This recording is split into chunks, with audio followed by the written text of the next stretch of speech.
Welcome to Mr. Z Academy. This is the channel where you can learn about English language.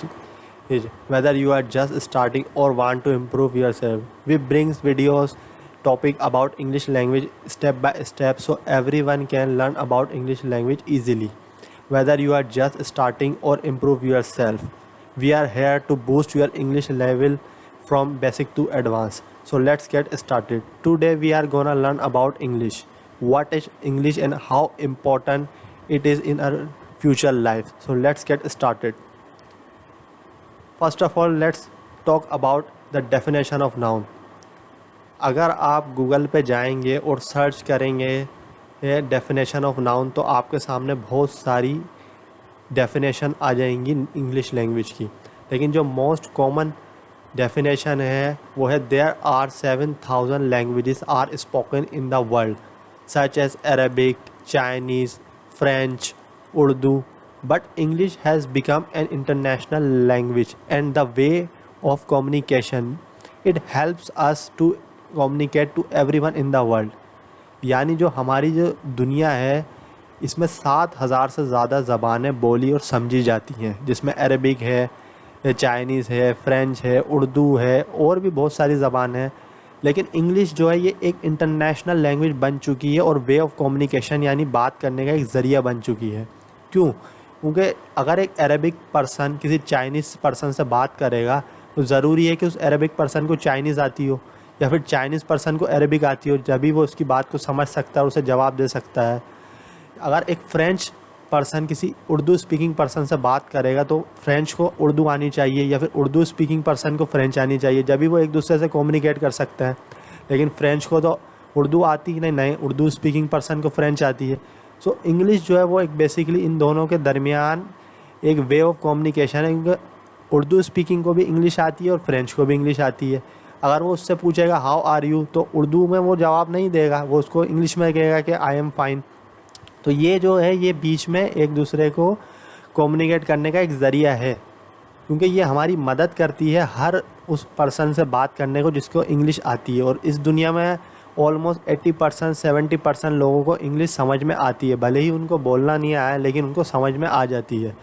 अगर हम Europe जाएंगे, north America जाएंगे, south America जाएंगे, Australia जाएंगे तो हमें वहाँ पे इंग्लिश नेटिव स्पीकर मिलेंगे जो इंग्लिश में बात करते हैं, क्योंकि वहाँ पे उर्दू चाइनीज़ ये नहीं मिलेंगे इतने जितने इंग्लिश स्पीकिंग पर्सन मिलेंगे।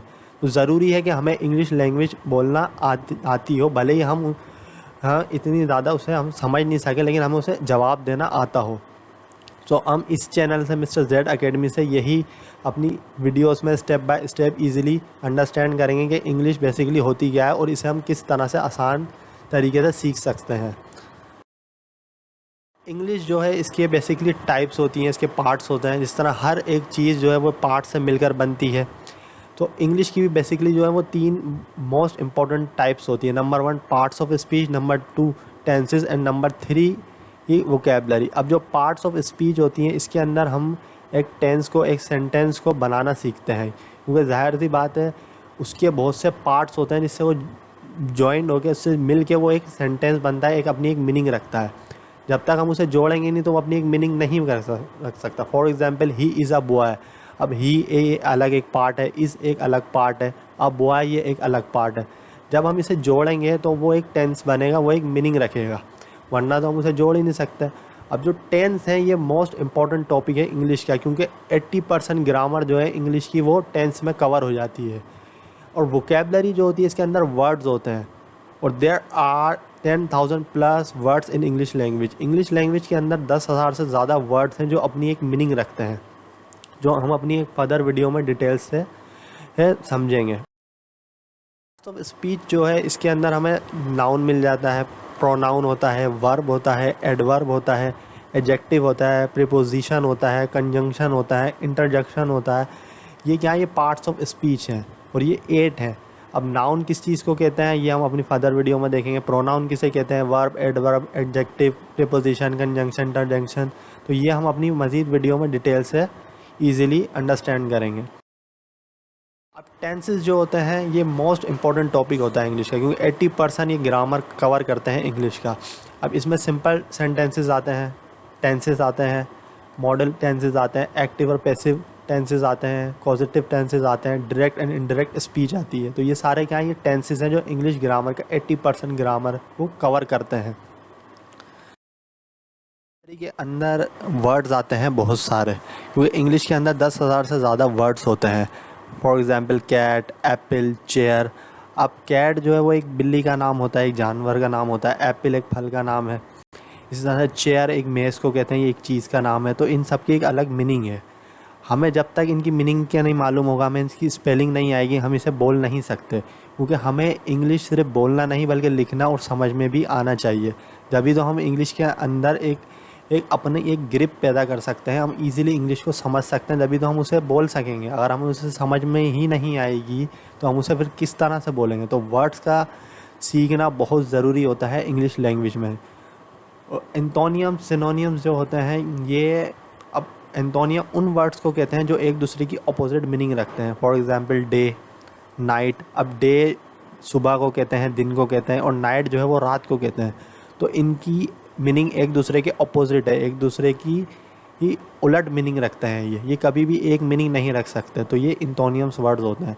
सिनोनियम्स जो होते हैं वो उन वर्ड्स को कहते हैं जो सेम मीनिंग रखते हैं। For example rich, wealthy. अब रिच और वेल्दी उस इंसान को कहा जाता है जो बहुत अमीर होता है। अब इनकी भले ही स्पेलिंग चेंज हो, वेल्दी की अलग स्पेलिंग है और रिच पर्सन की अलग स्पेलिंग है, लेकिन रिच और वेल्दी की मीनिंग सेम है। तो ये सिनोनियम्स हैं।